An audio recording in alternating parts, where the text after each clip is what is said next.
ಸಾರುವೆ ಡಂಗೂರ ಕೇಳಿರಿ ಊರೆಲ್ಲ ಸಾರುವೆ ಡಂಗೂರ.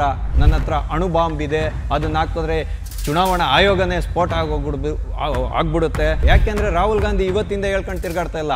ಈತ ಓದಲ್ಲಿ ಬಂದಲ್ಲೆಲ್ಲ ಎಲ್ಲೆಲ್ಲಿ ಸೋತಿದಾರೋ ಅಲ್ಲೆಲ್ಲ ಚುನಾವಣಾ ಆಯೋಗ ಅಕ್ರಮ ಮಾಡಿ ಗೆಲ್ಸಿದೆ BJPನ ಅಂತಲೇ ಹೇಳ್ತಾ ಇರೋದು. ತನಿಖೆ ಏನಾದರೂ ನಡಿಬೇಕು ಅನ್ನೋದಾದರೆ ಸಿದ್ದರಾಮಯ್ಯನ ಸರ್ಕಾರದ ಮೇಲೇ ತನಿಖೆ ನಡಬೇಕು ಅಂತ ಹೇಳ್ತಕ್ಕಂಥದ್ದೇ ರಾಹುಲ್ ಗಾಂಧಿ ಅವ್ರು ಕೊಡ್ತಾ ಇರುವಂಥ ಸ್ಪಷ್ಟ ನಿರ್ದೇಶನ. ಸೋಮವಾರ ದೆಹಲಿಯಲ್ಲಿ ಒಂದು ದೊಡ್ಡ ನಾಟಕ ಮಂಡಳಿ ಸೃಷ್ಟಿಯಾಗುತ್ತೆ.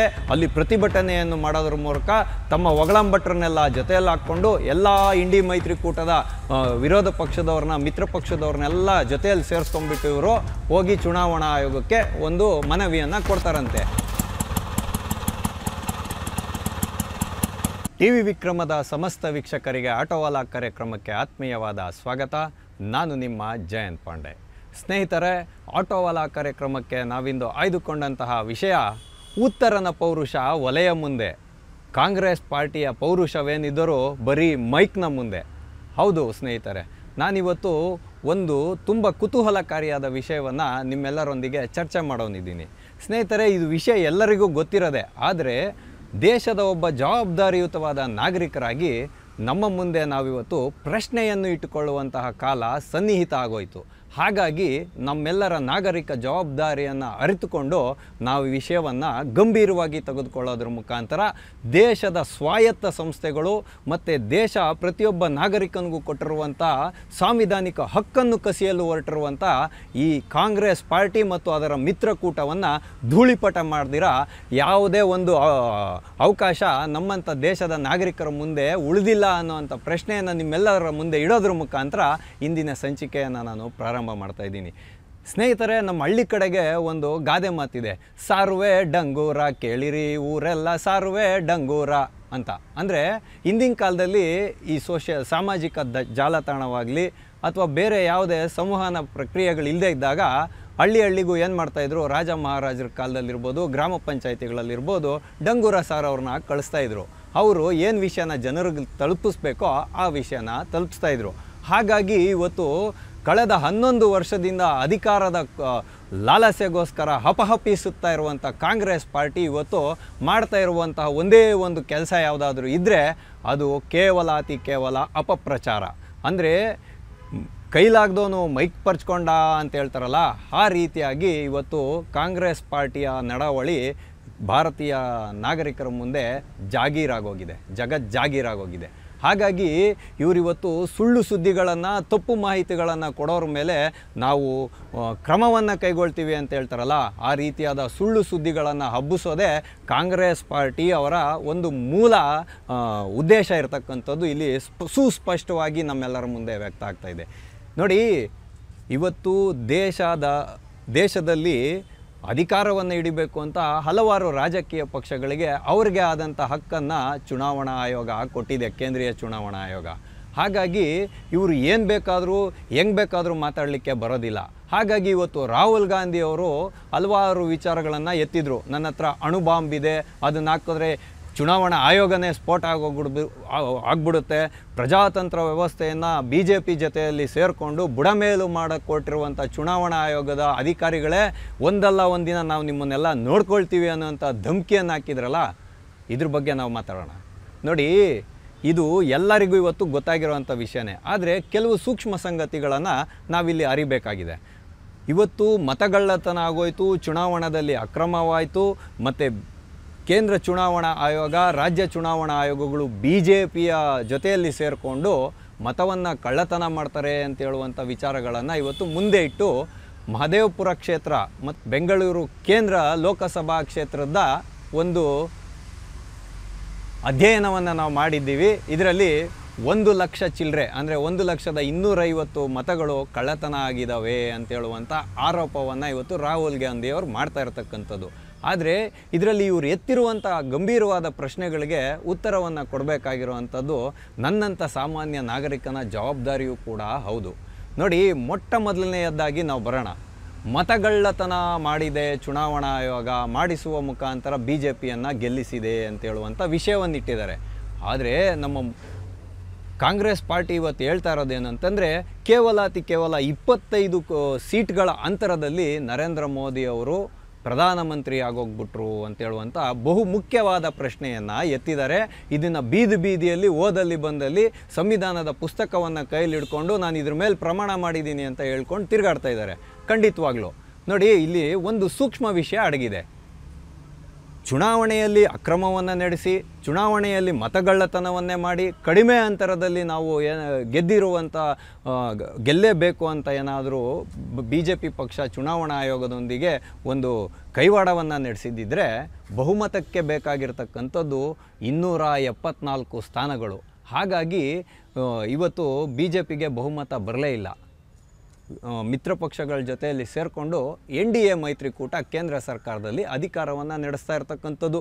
ಮತಗಳ್ಳತನವನ್ನೇ ಮಾಡಿ ಪ್ರಧಾನಮಂತ್ರಿಯ ಕುರ್ಚಿಯನ್ನು ಹಿಡಿಬೇಕು ಅನ್ನೋದೇ ನರೇಂದ್ರ ಮೋದಿ ಅವರ ಉದ್ದೇಶ ಆಗಿದ್ದರೆ 275, 280, 300 ಸೀಟ್ಗಳನ್ನು ಕೂಡ ಕಳ್ತನ ಮಾಡುವಂಥದ್ದು ಯಾವುದು ದೊಡ್ಡ ವಿಷಯ ಆಗಿರಲಿಲ್ಲ. ಕರೆಕ್ಟ್ ಅಲ್ವಾ? ನಾವೆಲ್ಲರೂ ನಮ್ಮ ಮುಂದೆ ಪ್ರಶ್ನೆಯನ್ನು ಇಟ್ಕೋಬೇಕು. ಆಮೇಲೆ EV ಮತಯಂತ್ರಗಳ ಬಗ್ಗೆ ಇವರು ಪ್ರಶ್ನೆಯನ್ನು ಎತ್ತಿದ್ರು. ತುಂಬ ಹಿಂದಿನಿಂದ ಎತ್ಕೊಂಡ್ಬರ್ತಾ ಇದ್ದಾರೆ. ಎಲ್ಲೆಲ್ಲಿ ಕಾಂಗ್ರೆಸ್ ಪಕ್ಷ ಸೋತೋಗುತ್ತೋ ಆವಾಗ ವಿದ್ಯುನ್ಮಾನ ಮತಯಂತ್ರಗಳ ಮೇಲೆ ಅದನ್ನು ಹಾಕ್ಬಿಡೋದು. ಹಾಗಾಗಿ ಸುಪ್ರೀಂ ಕೋರ್ಟು ಒಂದು ದಿನದ ಪೂರ್ತಿ ಅವಕಾಶವನ್ನು ಕೊಟ್ಟಿತ್ತು. ಯಾವುದೇ ಒಂದು ಪೊಲಿಟಿಕಲ್ ಪಾರ್ಟಿನೂ ರಾಜಕೀಯ ಪಕ್ಷನೂ ಹೋಗಲೇ ಇಲ್ಲ, ಸಾಬೀತುಪಡಿಸಲಿಕ್ಕೆ ಇವ್ರ ಕೈಯಿಂದ ಸಾಧ್ಯ ಆಗಲಿಲ್ಲ.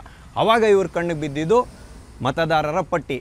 ಹಾಗಾಗಿನೇ ಇವತ್ತು ಬಿಹಾರದಲ್ಲಿ SIR ನಡೀತಾ ಇರತಕ್ಕಂಥದ್ದು. ಅಂದರೆ ತೀವ್ರ ಪರಿಷ್ಕರಣೆ, ಮತಪಟ್ಟಿಯ ತೀವ್ರ ಪರಿಷ್ಕರಣೆ ಅಂತ ಹೇಳ್ತಾರೆ. ಇದಕ್ಕೆ SIR ಅಂತ. SIR ಅಂದರೆ ಏನು ಅಂದರೆ ಸ್ಪೆಷಲ್ ಇಂಟೆನ್ಸಿವ್ ರಿವಿಷನ್ 1950 ಅನ್ನೋ ಆ್ಯಕ್ಟ್ ಇದೆ. ಮತ್ತು ಈ ಆ್ಯಕ್ಟ್ನ ಅಡಿಯಲ್ಲಿ ತೀವ್ರ ಪರಿಷ್ಕರಣೆ ಮಾಡ್ತಾ ಇರ್ತಕ್ಕಂಥದ್ದು. ಯಾಕೆಂದರೆ ರಾಹುಲ್ ಗಾಂಧಿ ಇವತ್ತಿಂದ ಹೇಳ್ಕೊಂಡು ತಿರ್ಗಾಡ್ತಾ ಇಲ್ಲ. ಈತ ಓದಲ್ಲಿ ಬಂದಲ್ಲೆಲ್ಲ ಎಲ್ಲೆಲ್ಲಿ ಸೋತಿದ್ದಾರೋ ಅಲ್ಲೆಲ್ಲ ಚುನಾವಣಾ ಆಯೋಗ ಅಕ್ರಮ ಮಾಡಿ ಗೆಲ್ಸಿದೆ BJPನ ಅಂತಲೇ ಹೇಳ್ತಾ ಇರೋದು. ಹಾಗಾಗಿ ಇಲ್ಲಿ ಈಗ ಈ ಒಂದು ತೀವ್ರ ಮತಪಟ್ಟಿಯ ಪರಿಷ್ಕರಣೆ ಬಿಹಾರದಲ್ಲಿ ನಡೀತಾ ಇರ್ತಕ್ಕಂಥದ್ದು. ಹಾಗಾಗಿ ಇನ್ನೂ ಒಂದು ಕಾನೂನಿದೆ, ರೆಪ್ರೆಸೆಂಟೇಷನ್ ಆಫ್ ಪೀಪಲ್ ಆ್ಯಕ್ಟ್ ಅಂತ ಇದೆ. ಈ ಎರಡು ಕಾನೂನುಗಳ ಮುಖಾಂತರ ಇವತ್ತು ಮತಪಟ್ಟಿಯ ಪರಿಷ್ಕರಣೆ ನಡೀತಾ ಇರ್ತಕ್ಕಂಥದ್ದು. ಇನ್ನೊಂದು ಆಪಾದನೆಯನ್ನು ಮಾಡ್ತಾರೆ ರಾಹುಲ್ ಗಾಂಧಿಯವರು. ನಾನು ಈ ಒಂದು ಪ್ರೆಸ್ ಮೀಟನ್ನು ಮಾಡ್ತಾ ಇದ್ದೀನಲ್ಲ, ಈ ಪ್ರೆಸ್ ಮೀಟ್ ಮಾಡ್ತಾ ಇರುವ ಈ ಒಂದು ಪ್ರತಿಭಟನೆ ನಡೀತಾ ಇರುವಂಥ ಸಂದರ್ಭದಲ್ಲೇ ಚುನಾವಣಾ ಆಯೋಗ ಬೇರೆ ರಾಜ್ಯಗಳ ವೆಬ್ಸೈಟನ್ನು ಸ್ಥಗಿತ ಮಾಡಿದ್ದಾರೆ ಅಂತ ಹೇಳುವಂಥ ಮಾತುಗಳನ್ನು ಹೇಳ್ತಾರೆ. ಆ ಕ್ಷಣದಲ್ಲೇ ಟ್ವಿಟ್ಟರ್ ಪ್ರತ್ಯಕ್ಷ ಆಗುತ್ತೆ ಕೇಂದ್ರ ಚುನಾವಣಾ ಆಯೋಗದ್ದು. ನೀವು ಹೇಳ್ತಾ ಇರೋದೆಲ್ಲ ತಪ್ಪು ಮಾಹಿತಿಗಳನ್ನು ಜನರಿಗೆ ಕೊಡಬೇಡಿ, ಎಲ್ಲ ರಾಜ್ಯಗಳ ಚುನಾವಣಾ ಆಯೋಗದ ವೆಬ್ಸೈಟ್ಗಳು ಕಾರ್ಯವನ್ನು ನಿರ್ವಹಿಸ್ತಾನೆ ಇದ್ದಾವೆ ಅಂತ. ಮತ್ತು ಇವರು ಇನ್ನೊಂದು ಆಪಾದನೆಯನ್ನು ಮಾಡ್ತಕ್ಕಂಥದ್ದು ಡಿಜಿಟಲ್ ಡೇಟಾವನ್ನು ನಮಗೆ ಕೊಡ್ತಾ ಇಲ್ಲ ಅಂತ. ಅಂದರೆ ಡಿಜಿಟಲ್ ಡೇಟಾ ಅಂತ ಹೇಳಿದ್ರೆ ಈ ಒಂದು ವೆಬ್ಸೈಟ್ ಇರುತ್ತಲ್ಲ ಚುನಾವಣಾ ಆಯೋಗದ್ದು, ಅದನ್ನು ಡೌನ್ಲೋಡ್ ಮಾಡುವಂತಹ, ಅದನ್ನು ಕೂತ್ಕೊಂಡು ನೋಡುವಂಥ ಅವಕಾಶವನ್ನು ಕೊಡ್ತಾ ಇಲ್ಲ ಅಂತ. ಖಂಡಿತವಾಗೂ ಚುನಾವಣಾ ಆಯೋಗ ಸ್ಪಷ್ಟಪಡಿಸಿರುವಂತೆ ಯಾರು ಬೇಕಾದರೂ ಅದನ್ನು ನೋಡ್ಬೋದು, ವೀಕ್ಷಣೆ ಮಾಡ್ಬೋದು, ಆದರೆ ತಿದ್ದುಪಡಿ ಮಾಡಲಿಕ್ಕೆ ಅವಕಾಶ ಇರಲ್ಲ. ಹಾಗಾಗಿ ಇವತ್ತು ರಾಹುಲ್ ಗಾಂಧಿಯವ್ರ ಕೈಗೆ 2024ನೇ ಇಸ್ವಿದು ಮತಪಟ್ಟಿಯ ಒಂದು ಇದನ್ನು ಕೊಡಲಾಗಿತ್ತು, ಕರ್ನಾಟಕ ರಾಜ್ಯದಿಂದನೂ ಕೊಡಲಾಗಿತ್ತು ಕರಡು ಪ್ರತಿಯನ್ನು. ಅದಕ್ಕೆ ಏನಾದರೂ ವಿವಾದಾತ್ಮಕ ಅಂಶಗಳಿದ್ದರೆ ನೀವು ಚುನಾವಣಾ ಆಯೋಗಕ್ಕೆ ತಕ್ಷಣ ಪತ್ರವನ್ನು ಬರೆಯುವುದು ಅಥವಾ ವಿನಂತಿಯನ್ನು ಮಾಡಬೇಕಾಗಿತ್ತು, ಮನವಿಯನ್ನು ಕೊಡಬೇಕಾಗಿತ್ತು ಅಂತ ಹೇಳಲಾಗಿತ್ತು. ಮತ್ತು ಮುಂದುವರೆದ ಭಾಗವಾಗಿ 2025ನೇ ಇಸ್ವಿಯಲ್ಲಿ ಅದರ ಒಂದು ಪರಿಷ್ಕೃತವಾದಂಥ ಮತಪಟ್ಟಿಯು ಬಂದಾದ ಮೇಲೂ ಕೂಡ ಯಾವುದೇ ಒಂದು ರಾಜಕೀಯ ಪಕ್ಷವು ಚುನಾವಣಾ ಆಯೋಗದ ಮುಂದೆ ಮಾತನಾಡಲೇ ಇಲ್ಲ.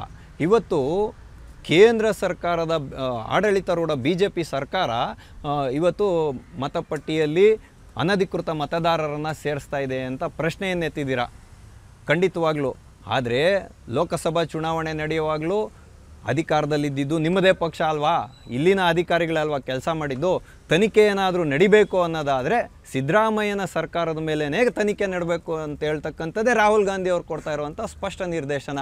ಆಮೇಲೆ ಇಲ್ಲಿ ಸಂವಿಧಾನ ಕೇವಲ ರಾಜಕೀಯ ಪಕ್ಷದ ಧುರೀಣರಿಗೆ ಮಾತ್ರ ಹಕ್ಕನ್ನು ಕೊಟ್ಟಿಲ್ಲ, ನಮ್ಮಂಥ ಸಾಮಾನ್ಯ ಮತದಾರರಿಗೂ ಕೂಡ ಹಕ್ಕನ್ನು ಕೊಟ್ಟಿದೆ. ಮತದಾನ ಅಂತ ಹೇಳ್ತಕ್ಕಂಥದ್ದು ರಹಸ್ಯವಾಗಿ ನಡಿಬೇಕು. ಅಂದರೆ ಸಾರ್ವಜನಿಕವಾಗಿ ನಡೆದ್ರು ನಾನು ಯಾರಿಗೆ ಮತದಾನ ಹಾಕ್ತೀನಿ ಅನ್ನೋದು ಗೊತ್ತಾಗಬಾರ್ದು. ಇದನ್ನು ಗೌಪ್ಯತೆ ಅಂತ ಹೇಳ್ತಾರೆ. ಮತದಾನವನ್ನು ಮಾಡಿದ ಗೌಪ್ಯತೆಯನ್ನು ಕಾಪಾಡೋದು ಕೂಡ ಚುನಾವಣಾ ಆಯೋಗದ ಅಧಿಕಾರ. ಹಾಗಾಗಿ ಅವರು ಮತಗಟ್ಟೆಯ ಒಳಗಡೆ ನಡೆದಿರುವಂಥ CCTVಯ ಫುಟೇಜನ್ನು ಯಾರಿಗೂ ಕೂಡ ಕೊಡಲಿಕ್ಕೆ ಬರೋದಿಲ್ಲ. ಯಾಕೆ ಅಂತಂದರೆ ಇದರಿಂದ ಯಾವೊಬ್ಬ ಮತದಾರ ಮತದಾನ ಮಾಡಿದ್ದಾನೆ ಅಥವಾ ಮಾಡಿಲ್ಲ ಅನ್ನುವಂಥ ಸ್ಪಷ್ಟ ಚಿತ್ರಣ ರಾಜಕೀಯ ಪಕ್ಷಕ್ಕೆ ಸಿಗುತ್ತೆ. ಇವತ್ತು ರಾಹುಲ್ ಗಾಂಧಿ ಅವರು ಇನ್ನೊಂದು ಗಂಭೀರವಾದ ಪ್ರಶ್ನೆಯನ್ನೆತ್ತಿದ್ದಾರೆ.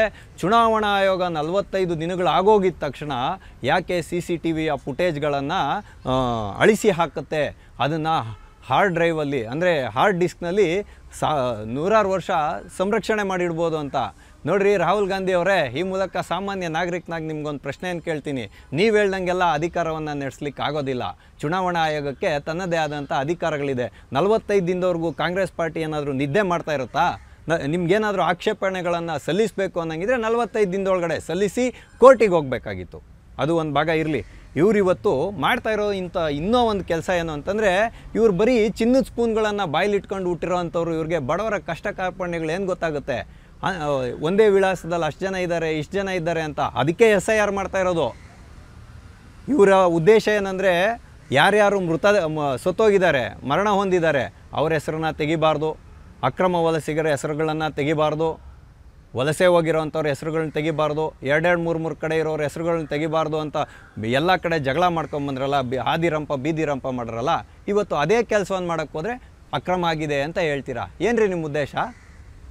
ನಿಮ್ಗೇನಾದರೂ ಜವಾಬ್ದಾರಿ ಅನ್ನೋದಿದೆಯಾ? ಹೆಗಲ ಮೇಲೆ ಜವಾಬ್ದಾರಿ ಇದ್ದು ಮಾತಾಡ್ತಾ ಇದ್ದೀರಾ? ಏನು ಮಾತಾಡ್ತಾ ಇದ್ದೀರಾ?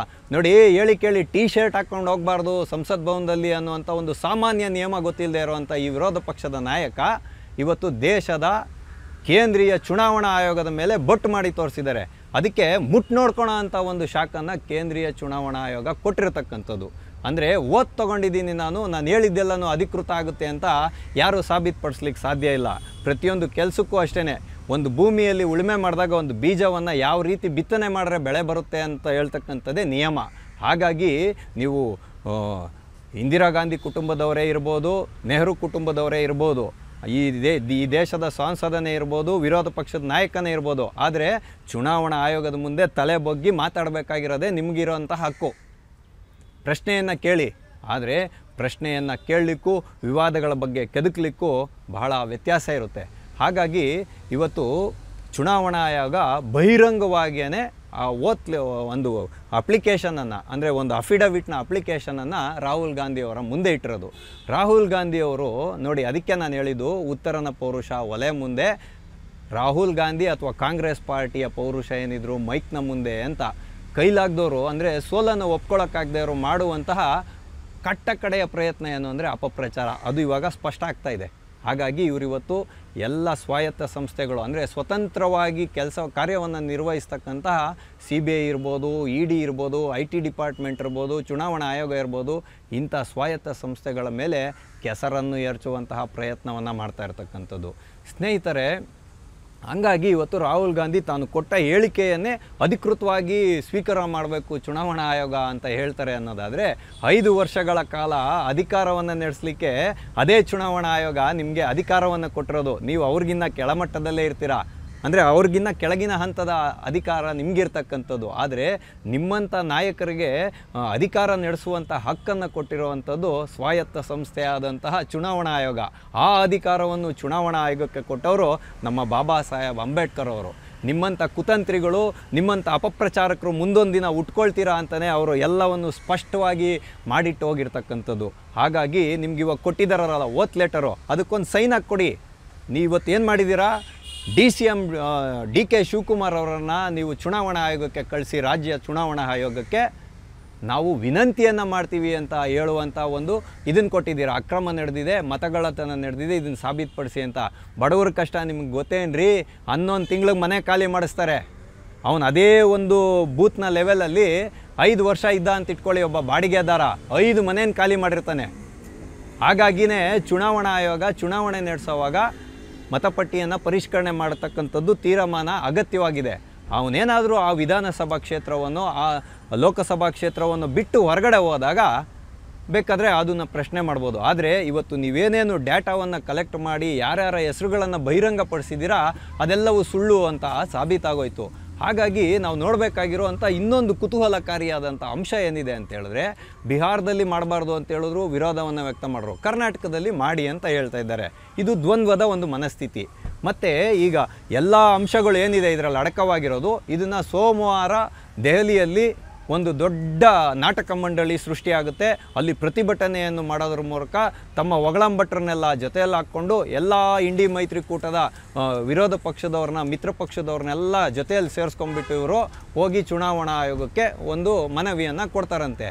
ಆದರೆ ಆ ಮನವಿಯಲ್ಲಿ ಸ್ಪಷ್ಟಪಡಿಸಿದಂತೆ ಅವರು ಆ ಒಂದು ಪ್ರಮಾಣ ಪತ್ರದಲ್ಲಿ ಏನಾದರೂ ಅದು ಸುಳ್ಳು ಅಂತ ಸಾಬೀತಾಗೋಗ್ಬಿಟ್ರೆ ಆವಾಗ ರಾಹುಲ್ ಗಾಂಧಿ ಅವ್ರಿಗೆ ಶಿಕ್ಷೆ ಆಗ್ತಕ್ಕಂತಹ, ನ್ಯಾಯಾಲಯಗಳಿಗೆ ಹಾಜರಾಗತಕ್ಕಂತಹ, ಬಂಧನ ಮಾಡ್ತಕ್ಕಂತಹ ಅಧಿಕಾರ ಚುನಾವಣಾ ಆಯೋಗಕ್ಕೆ ಬಂದ್ಬಿಡುತ್ತೆ. ಹಾಗಾಗಿನೇ ಇವರು ಏನು ಮಾಡ್ತಾ ಇದ್ದಾರೆ ಅಂತ ಹೇಳಿದ್ರೆ DK ಶಿವಕುಮಾರ್ ಅವ್ರ ಮುಖಾಂತರ ಮನವಿಯನ್ನು ಕೊಡಿಸೋದ್ರ ಮುಖಾಂತರ ಬೆಣ್ಣೆಯಲ್ಲಿ ಕೂದಲು ತೆಗೆದಂಗೆ ನುಣ್ಚ್ಕೊಂಡು ಹೋಗೋವಂಥ ಪ್ರಯತ್ನವನ್ನು ರಾಹುಲ್ ಗಾಂಧಿ ಅವ್ರು ಮಾಡ್ತಾ ಇರ್ತಕ್ಕಂಥದ್ದು.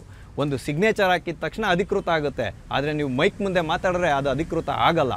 ಹಾಗಾಗಿ ಇವತ್ತು ಇವರೆತ್ತಿರುವಂಥ ಪ್ರಶ್ನೆಗಳಲ್ಲಿ ಬಹುಮುಖ್ಯವಾದುದು 1 ಕೋಟಿ ಮತದಾರರು ಮಹಾರಾಷ್ಟ್ರದಲ್ಲಿ ಸೇರ್ಕೊಂಡ್ಬಿಟ್ರು ಅಂತ ಹೇಳ್ತಾ ಇದ್ದಾರೆ. ಖಂಡಿತವಾಗ್ಲೂ ಯಾರಿಗೂ 18 ವರ್ಷ ಆಗಲೇಬಾರ್ದೇನ್ರಿ ರಾಹುಲ್ ಗಾಂಧಿ ಅವರೇ? ಫಾರ್ಮ್ ನಂಬರ್ 6 ಮಿಸ್ಯೂಸ್ ಆಗಿದೆ ಅಂತ ನೀವು ಇವತ್ತು ಪ್ರಶ್ನೆಯನ್ನು ಎತ್ತಿದ್ದೀರಾ. ಹಂಗಂದರೆ ನಮ್ಮ ದೇಶದ ಮಕ್ಕಳಾಗೆ ಉಳಿಬೇಕಾ? ವಯಸ್ಕರಾಗಬಾರ್ದಾ?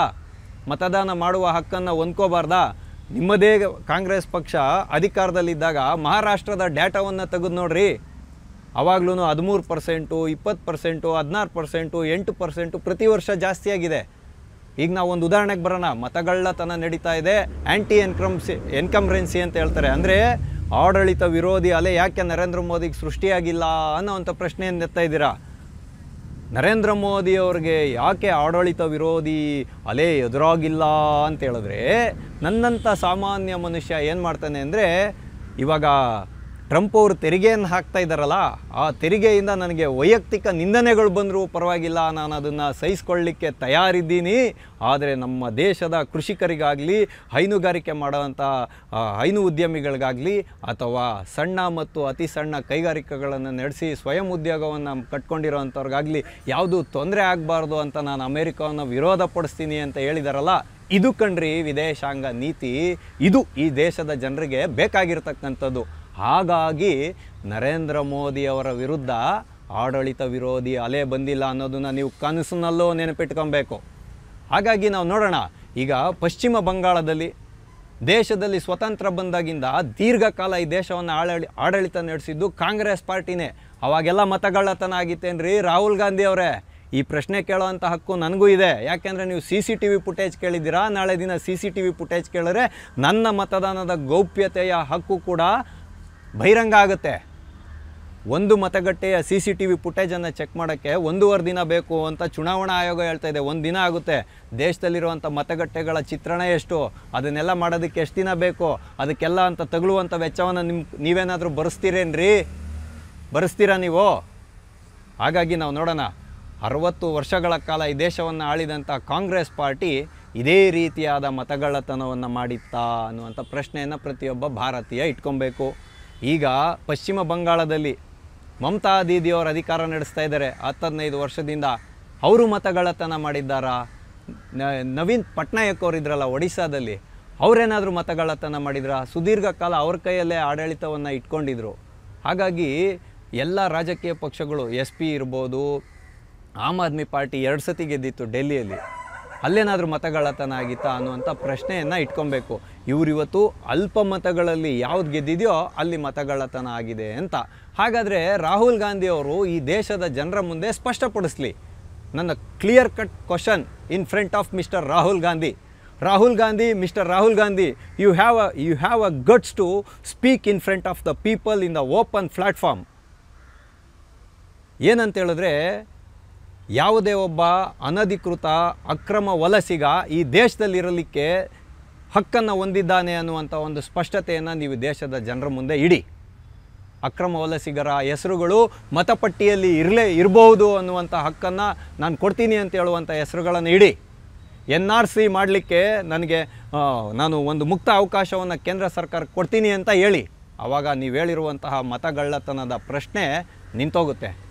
ಇಲ್ಲಿ ಮತಗಳ್ಳತನವನ್ನು ಯಾರಾದರೂ ಮಾಡಿದವರಿದ್ದರೆ ರೋಹಿಂಗಾಗಳು, ಅಕ್ರಮ ಬಾಂಗ್ಲಾದೇಶಿ ವಲಸಿಗರು, ಅದು ಹಿಂದೂಗಳಿರ್ಬೋದು, ಮುಸಲ್ಮಾನರಿರ್ಬೋದು, ಯಾರ್ಯಾರು ವಲಸೆ ಬಂದಿದ್ದಾರೋ ಬೇರೆ ದೇಶದಿಂದ ಅವರೆಲ್ಲರೂ ಸೇರಿನೇ ಮತಗಳ್ಳತನ ನಡೀತಾ ಇರ್ತಕ್ಕಂಥದ್ದು.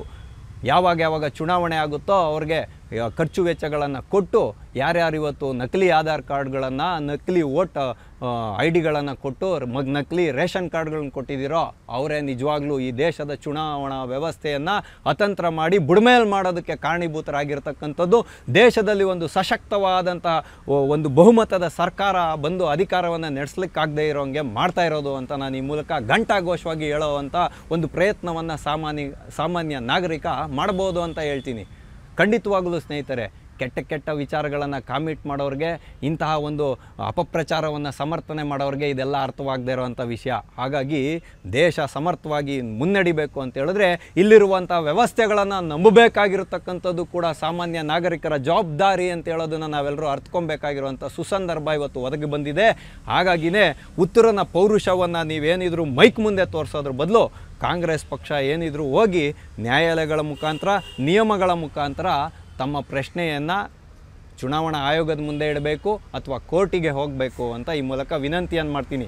ಆದರೆ ಒಂದು 4-5 ದಿನಗಳ ಸಮಯ ಸಿಕ್ಕಿದ್ರೆ ಜನರು ಕೇಳಿಸ್ಕೊಳ್ಳೋವಂಥ ಪೇಷನ್ಸ್, ಸಹನೆ ಏನಾದರೂ ಇದ್ದರೆ ಈ ಒಂದು ಕಾಂಗ್ರೆಸ್ ಪಕ್ಷ ಎಷ್ಟು ಆಡಳಿತ ನಡೆಸಿತ್ತೋ ಅದರೆಲ್ಲ ದತ್ತಾಂಶವನ್ನು ಮುಂದೆ ಇಟ್ಬಿಟ್ರೆ ಕಾಂಗ್ರೆಸ್ ಪಕ್ಷದ ಕಚ್ಚೆಯೇ ಉದುರೋಗ್ಬಿಡುತ್ತೆ ಅಂತ ಹೇಳುವಂಥ ವಿಷಯವನ್ನು ನಿಮ್ಮೆಲ್ಲರ ಮುಂದೆ ಇಡೋದ್ರ ಮುಖಾಂತರ ಆಟೋವಾಲಾ ಕಾರ್ಯಕ್ರಮವನ್ನು ನಾವಿಂದು ಮುಗಿಸ್ತಾ ಇದ್ದೇವೆ. ಮುಂದೆ ಇಂತಹದ್ದೇ ಒಂದು ಕುತೂಹಲಕಾರಿಯಾದ ವಿಷಯದೊಂದಿಗೆ ನಾವೆಲ್ಲರೂ ಮತ್ತೆ ಭೇಟಿಯಾಗೋಣ. ಅಲ್ಲಿವರೆಗೂ TV ವಿಕ್ರಮವನ್ನು ಸಬ್ಸ್ಕ್ರೈಬ್ ಮಾಡೋದರ ಮುಖಾಂತರ, ನಿಮ್ಮ ಸದ್ವಿಚಾರಗಳನ್ನು ಕಾಮೆಂಟ್ ಮಾಡೋದರ ಮುಖಾಂತರ ಹಾಗೂ ಶೇರ್ ಮಾಡೋದರ ಮುಖಾಂತರ ನಮ್ಮನ್ನು ಪ್ರೋತ್ಸಾಹಿಸಿ. TV ವಿಕ್ರಮ, ದೇಶ ನಿಮ್ಮ ಕೈಯಲ್ಲಿ. ಈ ಕಾರ್ಯಕ್ರಮ ನಿಮಗೆ ಇಷ್ಟ ಆಗಿದ್ದಲ್ಲಿ ಲೈಕ್, ಶೇರ್ ಹಾಗೂ ಕಮೆಂಟ್ ಮಾಡಿ. TV ವಿಕ್ರಮದ ಕಾರ್ಯಕ್ರಮಗಳನ್ನು ನಿರಂತರವಾಗಿ ವೀಕ್ಷಿಸಲು ಸಬ್ಸ್ಕ್ರೈಬ್ ಮಾಡಿ, ಬೆಲ್ ಐಕನ್ ಒತ್ತಿ.